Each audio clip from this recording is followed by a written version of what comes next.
રામાયણ પુણ્યાનુબંધી પુણ્યનો પ્રભાવ.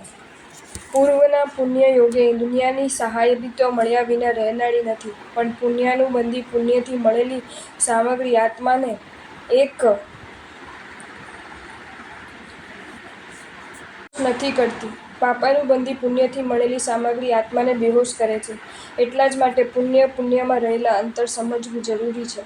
આત્મા પુણ્યના પણ વિપાકને આધીન થાય તો માર્યા જાય. શ્રી તીર્થંકર નામકર્મનો વિપાકોદય કેવલ જ્ઞાન બાદ થાય છે. કલિકાલ સર્વજ્ઞ શ્રી હેમચંદ્ર વિશ્વજી મહારાજ શ્રી વિતરાગ સ્તોત્રમાં સ્તુતિ કરતા કહે છે કે દ્વયમ વિરુદ્ધમ ભગવન તવ નાનસ્ય કસ્યાચિત નિર્ગ્રંથથા પર્યાચ યા ચક્રવર્તીના. હે ભગવાન, બે વિરુદ્ધ એક વસ્તુ એક આપણે જ છે, અન્ય કોઈને નથી, કારણ કે આપણી નિર્ગ્રંથતા પણ ઉત્કૃષ્ટ અને ચક્રવર્તીના પણ ઉત્કૃષ્ટ. દુનિયામાં એક પણ એવો ચક્રવર્તી નથી કે જે એવો સાહેબી ભોગવે. ચાલતા જમીન પર પણ પગ ન મૂકે. દેવતાઓ સુવર્ણ કમળ ગોઠવે. સંખ્યાબંધ ઇન્દ્રો અને અસંખ્યા દેવો આવીને નમે, સેવે. કેવો પુણ્યોદય! પણ પોતે તો વિતરાગ જ. અન્ય પુણ્યશાળી આત્માઓ પણ પુણ્યાનુબંધી પુણ્યથી મળેલા ભોગને હેય માનીને ભોગવે. પુણ્યાનુબંધી પુણ્યવાળાને આસક્તિ જ ઓછી. ખસતા વાર ન લાગે. શાલિભદ્રજી જોવાને માત્ર સ્વામી શબ્દથી વૈરાગ્ય શી રીતે થાય? આજે તો લાતા મારે તોય નીકળતા નથી. થાકીને ઘેર આવ્યા હોય, અપમાન થાય, છતાંય નીકળવાની ભાવના જાગતી નથી. શ્રી શાલિભદ્રજીને 32 સ્ત્રીઓ કેવી હતી? આજ્ઞાધીન, એક પણ તેમના હૃદયથી પ્રતિકૂળ નહીં વર્તનારી. સાહેબી કેવી? પિતા જે દેવ થાય છે તે રોજ નવાનું પેટીઓ મોકલે, અલંકાર નવા, વસ્ત્રો નવા, ભોજન દેવતઈ કઈ કમી ન હતી. 7મી ભૂમિકાથી નીચે પણ ઉતરતા નહીં. માતા પણ કેવી કે પુત્રના સુખને જોઈ ખુશ થાય, એમ નહીં કે એ આનંદ ભોગે ને મારે શી પંચાય. વહીવટ બધો માતા કરે ને ભાઈ 7મી ભૂમિકા લહેર કરે. આવાને સ્વામી શબ્દે વૈરાગ્ય કરાવે. તેનું કારણ એક જ કે આસક્તિ ઓછી. શ્રી ધનાજીની વાત લો. જ્યાં જતા ત્યાં ધન તૈયાર. કમાતા ધનાજી અને ભાઈઓ ભાગ માંગતા. પિતા કહેતા કે શેખાઈ શાની કરે છે? ભાગ્યશાળી એ કમાય છે અને તમે શાના ભાગ માંગો છો? ભાઈઓ જ્યારે ઈર્ષ્યા કરતા ત્યારે ધનાજી વિચારતા કે મારા નિમિત્તે ધમાધમ કરે છે, એટલે તરત પહેરેલ કપડાં નીકળી જતા. તમે નીકળો. જ્યાં જાય ત્યાં ધન તૈયાર. એ નીકળ્યા કે ઘર ખાલી. ભાઈઓ તથા મા બાપ પાછા ભિખારી બન્યા. પોતે જ્યાં ગયા ત્યાં સારી રીતે પામ્યા છે. ત્યાં પોતાના કુટુંબને આ દશામાં જોઈને માતા પિતાજીને પગમાં પડે છે અને ફરી બધાને સાથે રાખે છે. ત્યાં પણ ભાઈઓ ભાગ માંગે છે. ધનાજી ત્યાંથી પણ ભાગી જાય છે. જ્યાં જાય ત્યાં ધન તૈયાર. પુણ્યાનુબંધી પુણ્યનો એ માલિક છે. ચિંતામણી મળ્યું છે, પણ તે છેડે બાંધેલ છે, કદી છોડ્યું નથી. તમને મળે તો શું કરે?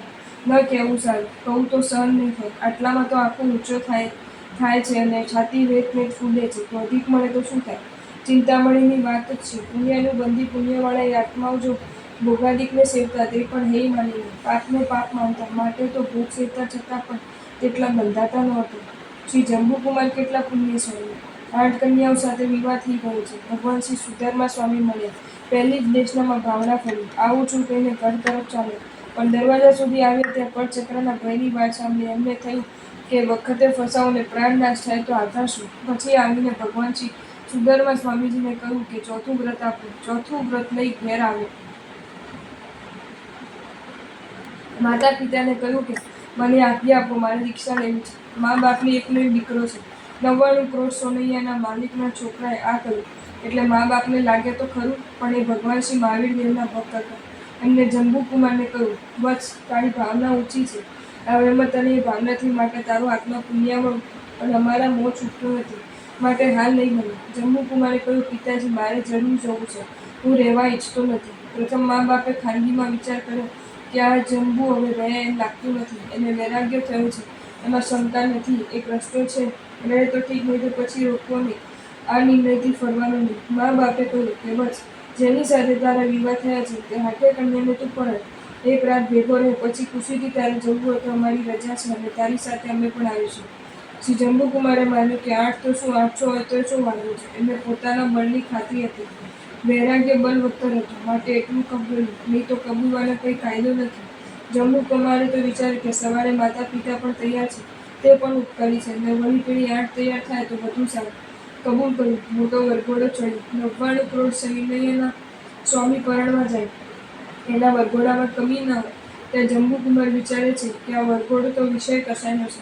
એનાથી તો લોકો કર્મ બાંધે. સવારે વૈરાગ્યનો હાથી ઝઘડો વરઘડો કાઢીને પુણ્યનો ભોગી બનવું, આ બધે પુણ્યનું બંધી પુણ્યની સ્થિતિ જોતા હોય. મા બાપે વિચાર કર્યો કે અત્યારે તો દીક્ષામાં રોકનાર આપણે બે હતા, પણ પછી તો 8 કન્યાઓના મા બાપ 16 બીજી રોકવા આપશે, માટે પહેલાં ખબર આપો. એ 8 કન્યાના મા બાપને બોલાવી કહ્યું કે જુઓ, અમારી જંબુ દીક્ષાની ભાવનાવાળો છે, અમારી વાતચીત થઈ ગઈ છે, લઈ જાય તો વાત જુદી છે, નહીં તો રોકાશે નહીં. કાલે સવારે દીક્ષા લેશું, માટે મરજી હોય તો પરણાવો. મા બાપ કહે ઊભા રહો, કન્યાઓને પૂછતા 8 કન્યાએ કહ્યું કે એ કરે તે મુજબ અમારે કરવાનું. આર્ય રમણીનો એ દિવસ, એ પરણી. એમના લગ્ન મહોત્સવમાં ખામી હોય. પ્રભવ ચોર કે જે 500 ચોરોનો માલિક હતો, ક્ષત્રિય બચ્ચો હતો, એને એમ થયું કે આજે ચોરી કરવાની મજા આવશે. એ લાગ જોઈ જંબુકુમારના દિવાનખાનામાં બેઠા. જંબુકુમાર રાટની સાથે વાર્તા વિનોદ કરે છે. પ્રભાવ 500ને લઈને કાઢ્યો. એની પાસે 2 વિદ્યા હતી, ધાલા ઉઘાડવાની અને નાનો સમય ઉઘાડવાની. જંબુકુમાર પર એ વિદ્યાની અસર નથી. એમને પ્રભુને કહ્યું કે જો હું હજી જાગું છું, જોકે મારે કશું જોઈતું નથી, સવારે તજીને નીકળનાર છું, પણ અત્યારે તો બેઠો છું, માટે ચેતાવું છું કે જાગતો છું. પ્રભાવ ચોર સ્તબ્ધ થાય છે. પ્રભાવ વિચારે છે કે આ પોતાના માલિકીની બધી સાહેબીને મૂકે છે અને હું વગર માલિકીની ચીજ લેવા આવ્યો છું. ક્ષત્રિય હું કે આ? એ વાણીઓ અને હું ક્ષત્રિય? પ્રભાવ પૂછે છે, પણ પેલી દેવાંગના જેવી 8 સ્ત્રીને મૂકા? જંબુકુમાર કહે છે કે હા મૂકો. પ્રભાવ ઊભો રહે છે. પેલી 8 સ્ત્રીઓ ઘણા વાત કરી. છેવટે કહ્યું કે તમને પ્રેમ ન હતો ત્યારે પરણ્યા શું કામ?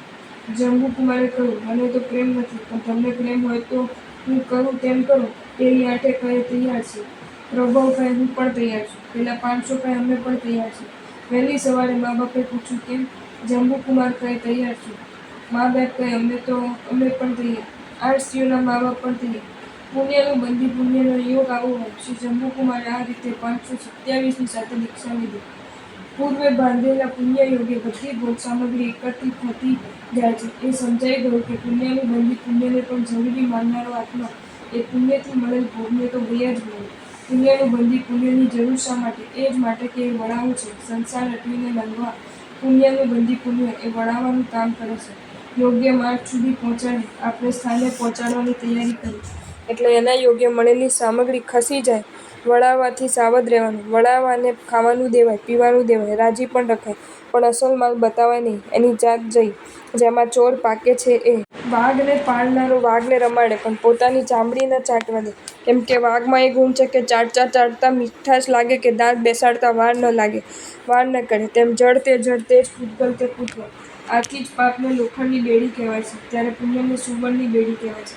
માટે તેનાથી કામ લેવાય તેટલું લેવું. ધર્મ સાધવા માટે શરીરની રક્ષા કરવી એ ઠીક છે, પણ જ્યારે ખબર પડે કે હવે આ શરીર ધર્મથી વિરુદ્ધ જવાની તૈયારીમાં છે, ત્યારે તે મૂકી દેવું એ જ યોગ્ય છે. એથી જ શાસ્ત્રોમાં કહેવાયું છે કે અગ્નિમાં પ્રવેશ કરીને મરવું સારું, પણ શીલહીન થઈને જીવવું એ સારું નથી. શરીરને સાચવવાના નામે ધર્મહીનતા ન આવી જાય, એની પૂરતી કાળજી રાખવાની છે. ધર્મ સાધનાના નામે શરીરના સેવક બની બેઠા તો પરિણામ ઘણું જ ભયંકર આવશે, કારણ કે શરીરનો મોહ અનેક અનર્થોનું મૂળ છે. પ્રથમ સહનંદના સ્વામી શ્રી તીર્થંકર દેવોએ તો તે દ્વારા શું સાધ્યું? મુક્તિ જ. પણ તે શરીર દ્વારા તે પુણ્ય પુરુષો મુક્તિ ક્યારે સાધી શકે? સેવક બન્યા ત્યારે કે માલિક બન્યા ત્યારે? એ ખાસ વિચારજો. જ્ઞાની શ્વાસોશ્વાસમાં કર્મ ખપાવે છે, પૂર્વ કોટી વર્ષો લાગે અજ્ઞાની કરે. જો તમને આ વિડીયો ગમ્યો હોય તો આ વિડીયોને લાઇક કરો અને શેર કરો, અને આવા જ નવા વિડીયો જોવા માટે જૈન ફેક્ટ્સ એન્ડ સ્ટોરીઝની ચેનલને સબસ્ક્રાઈબ કરો. ધન્યવાદ.